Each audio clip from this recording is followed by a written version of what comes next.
And I'm calling it an EGOT for you, Missy. That's all I'm going to leave it at. Alphaba wishes to meet the wizard. I'm going to say EGOT for you. So we're going to leave it. I'm going to say it too. Okay. Thank you Thank you so much. People are talking about you and Oscar and awards.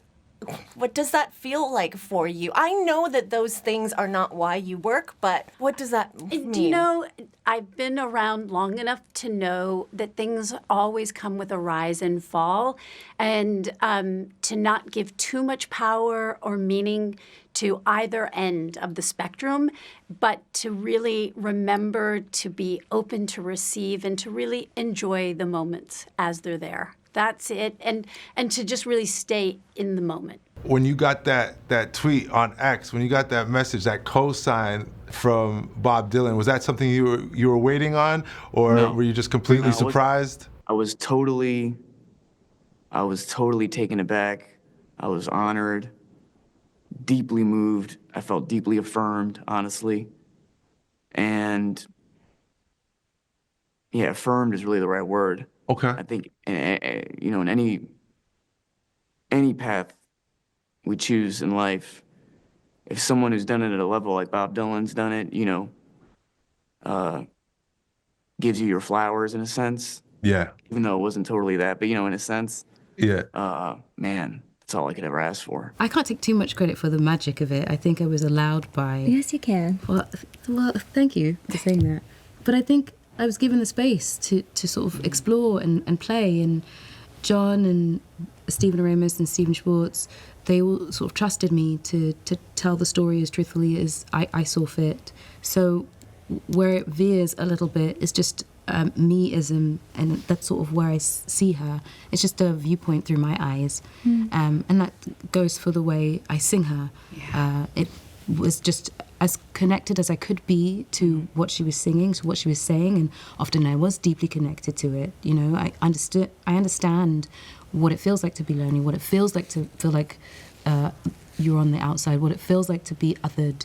I deeply understand those textures, those complications. You deliver it flawlessly. So, yeah, thank you very much. Flawlessly every time. Thank you very much. Every time she opens her mouth, I pee. So silly. I think that reinvention happened because what I was trying to do was reconnect to parts of me that I had loved so much growing up. I loved dancing and I loved singing, and I come from a theater background, and I was unable to sort of do those things when my career took off. And yes, that my career, my journey led me to space, but now coming back, there was that underlying sort of desire to reconnect with what made me feel wholesome, you know? And it came in the package of a Jacques Audiard story. It makes me really happy that people are responding to the film and the character, and that they are liking what we made, because I know the film is very special to us. And so it's nice that we're able to show it on a broader scale, and to see audiences enjoy our film is a really good feeling, I think. Yeah. I think I loved Glinda. I loved Wicked so much, and I thought I knew everything I could know about it. And I learned so much through Glinda actually living as her and spending time with Elphaba and with Cynthia. And it reconfigured my DNA as a human being. I mean, this story, what I learned from this human being and from our characters, from Glinda, it was just a really extraordinary experience. I think something we loved so much has become so much more than we ever could have imagined. It is completely surreal. I've been writing plays since I'm 22 years old that have been produced, that I've acted in, and I've always done the same thing, which is kind of present this kind of tone, which is this kind of funny, edgy, transgressive kind of humor, but with grounded characters and big themes. And when you say, how does it feel to have like this positive reaction to something I've done? Confusing, because I haven't had this reaction a lot, and I've been doing the same thing.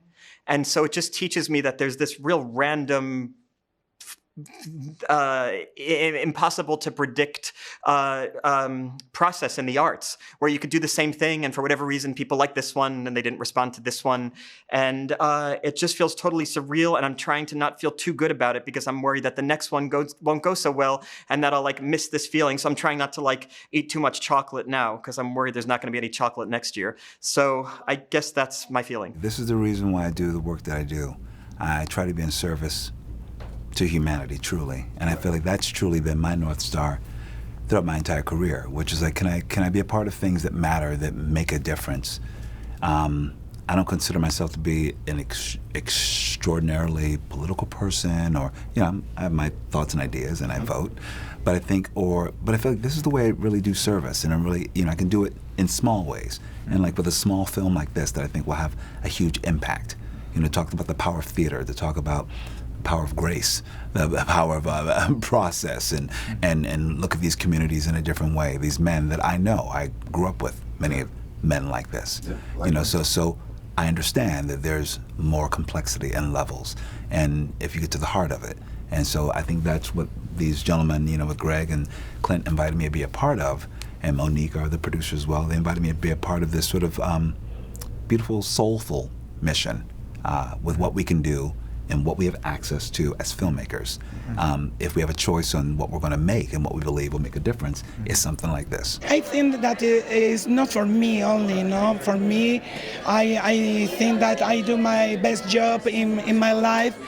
This is really nice for me, but I think that in this moment I represent a lot of people, not only my minority, no, that I represent even a lot of people that wants to live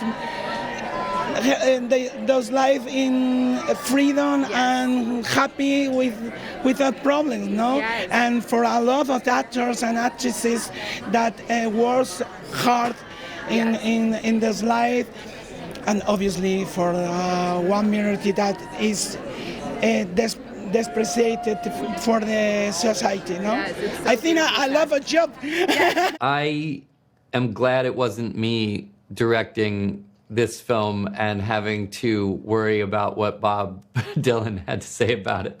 I am very, Jim's got nerves of steel, and yeah, I would be intimidated, but you know, I think fundamentally, I don't think we ever could have. You couldn't do this without his support. You know, you just couldn't do it. You couldn't, because you need the music, and I think for all of us, knowing fundamentally that he had given it the thumbs up was a kind of a grace.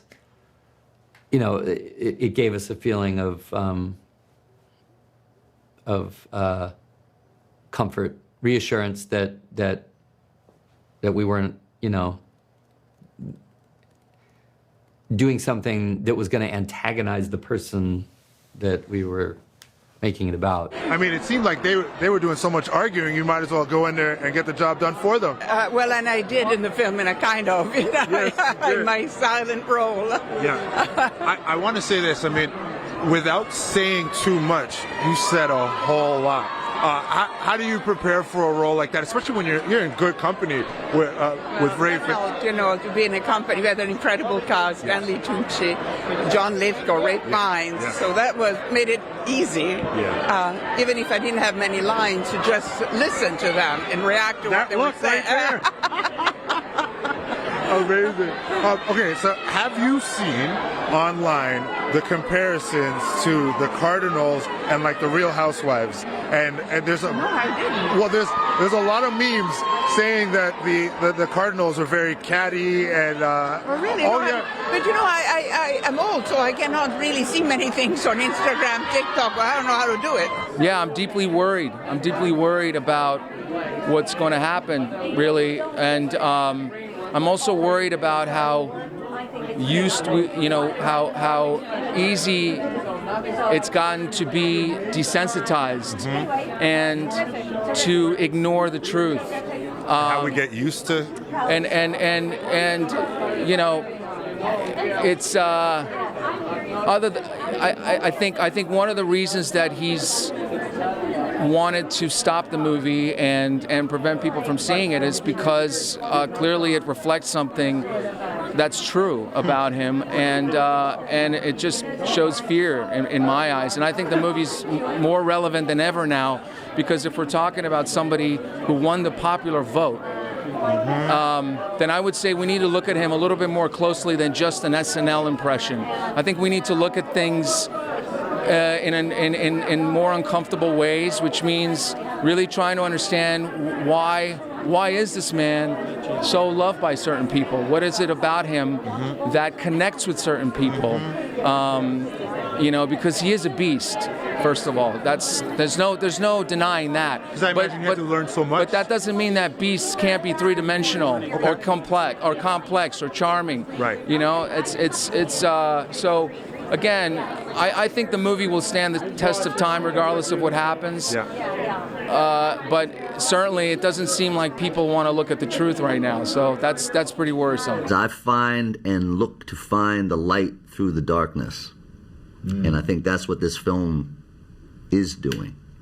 And I share on my Instagram my perspectives as a person with my sensitivities, my unique observations as an artist, and my good fortune of having lived many lives in other characters, and he's given me great perspective, not just in myself, but in how the world is, and also how I can interact in the world, and how, my life has changed through many ways, but I try to stay firmly rooted and present. And I think the film represents that struggle for us all to do that, because we are all gripped with horrors of our past, injustices in our present, and whether it's personal addiction or the addiction that others, that's a big part of the everyday struggle for so many families. And all of this is the human condition, and all of this is worth fighting through. And the journey as an artist is really to find purpose and value for all of these hardships, to give you empathy or find a way to put it into your work so that you don't wallow in it, because you still got today and tomorrow to move through, and you might as well try and do it well. As long as we're here. Right? As long as we're above ground, we might as well do it as well as we can. And we may not do it as well as we would like today, but tomorrow we still have. I could play a few songs on like the ukulele, but I really did not know how to play guitar. Singing was very difficult because she has such an iconic voice, and she sings it in keys that, when I booked the film, I could not sing in. But she, it's also a very vulnerable experience to sing. For me, that felt very intimate and very sort of audacious at the same time. And so they both came with a lot of challenges. And then doing both things at the same time was like a real, just wild experience. But I think that the sort of the hot air and the bluster of this man is equally matched with his sort of a sense of, a sensitivity and a vulnerability. But him trying to deal with that wasn't necessarily shocking, but it was interesting. It's what made him interesting to me to play. And just trying to understand the drive of a man like this, trying to sort of identify himself with power, is what was ultimately appealing about him. For me, Mikey and her character, it's like a star in the universe, and my character, it's like a planet. Which one going around this star? And so planet depend on star every time. That's why I don't know how, because I just going forward, round by round. Well, that's what I so liked about it when I read the script, was that she just has this fierce belief in moving forward. You know, she's only going one way, and that's to the best situation she can create with Laszlo. And I think in many ways everything that's come before, I think the trauma that she's gone through, she wears that so physically. She's suffering from malnutrition, and mentally she just wants to, in many ways, she just wants them to build a new life, and she's prepared to do whatever it takes. I just hope that when people walk out of the theater, they love these men as much as we do. Mm.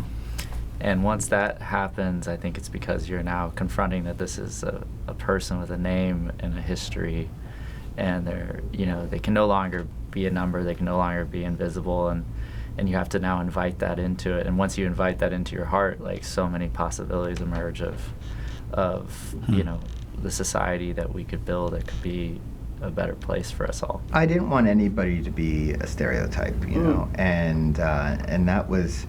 It was very important for me for every character to feel fleshed out and feel human, and to sometimes perhaps maybe if they're introduced in a way that's perhaps you can make assumptions about, or I think I know that guy, or I know that sort of character, no, and then we would want to flip it right away.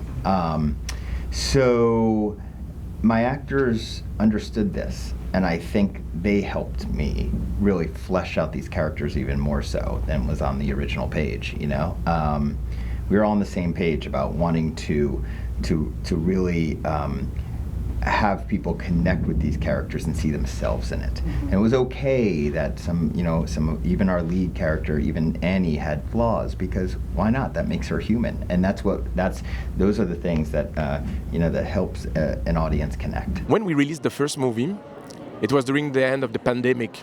I didn't have the connection with the audience that much. I was like, we were all separated. It was those difficult times where everybody were wearing a mask and we had to keep distance, and it was like weird.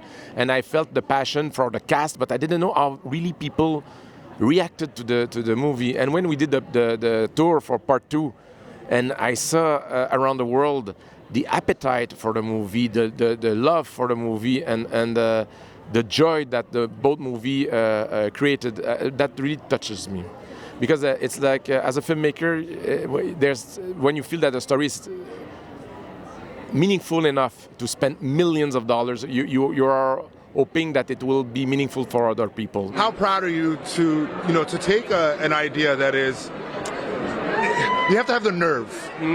Because the difference between confidence and nerve is confidence, know you could do it. Nerve is, let me try something Wow, I like that. You feel me? Yeah. So the nerve to do this. So how does it feel that the nerve is now being recognized and you're on this red carpet because of that? It's I can only think of surreal, I think there's something also for the nerve of the producers to greenlight this. And to put the money where the integrity and the ideas are, like they didn't flinch. And they maybe even gave me the confidence and nerve because of how much they believed in what we were doing. Wow. Because when you think about it, it's a story for our viewers at home. It's a story that was already tried to be buried, much less greenlit. Right. Okay. And then you take a story that's already been tried to be buried in real life, and you're going to greenlight it, and you're going to also greenlight it to tell it in a way that's not common. Right. We're gonna elevate a buried story to the annals of art, to the annals of cinema. Right. Like that, the irony should not be lost on anyone. And also for those who are thinking of committing crimes, it will come to light. And perhaps you'll be in the history books for all the wrong reasons. So just chill, I think they're going to connect with the sincerity and the scale of the story. The journey is unusual. We don't always get to tell. Actually, I've never thought I would get to tell a story of a mom. And the mother-child relationship in this is absolutely unique. As you know, animated films are famous for having missing moms. There's a reason for that, but this one, a mom and a mother's journey and her relationship with this little gosling, it's at the core of it. So it's unusual, but the depth of emotion and the scale of the whole spectacle is remarkable. I wanted to ask someone who doesn't necessarily like musicals How did he end up doing this film and doing it so well? Pardon? Pour quelqu'un qui n'aime pas les musicals, comment vous avez fini par faire ce film et le faire si bien? Comment j'ai fait donc, comme d'une manière générale, c'est vrai, j'aime pas vraiment la comédie musicale, mais comment je suis quand même toujours très attiré par la musique. Et en fait, j'ai voulu faire plutôt un opéra, l'opéra que j'aurais aimé voir. No, you're right. I don't like musicals very much, but let me put it this way. I like musicality, and what I wanted to do was to make an opera, and the kind of opera that I would want to watch. Oui. And then I guess obviously working with the three leading ladies, and why is that the key ingredients to success? Comment travailler avec ces trois actrices est la clé du succès? Comment je crois, pardon? Comment est-ce que c'est la clé de succès travailler avec ces trois actrices pour vous? C'est... je sais pas, enfin, j'en sais rien. Là où je sais que je ne me suis pas trompé de casting. Comment la vraie décision quand vous faites un film, c'est les choix. C'est le choix, voilà. Et je me suis pas trompé. Ça, j'en the key to making a film is that decision you make, that choice. And I feel like I got it right. Like the video? Then hit the button, or better yet, drop us a comment. Then check out our latest videos here. And don't forget to subscribe by hitting the button here for more celebrity interviews and entertainment news.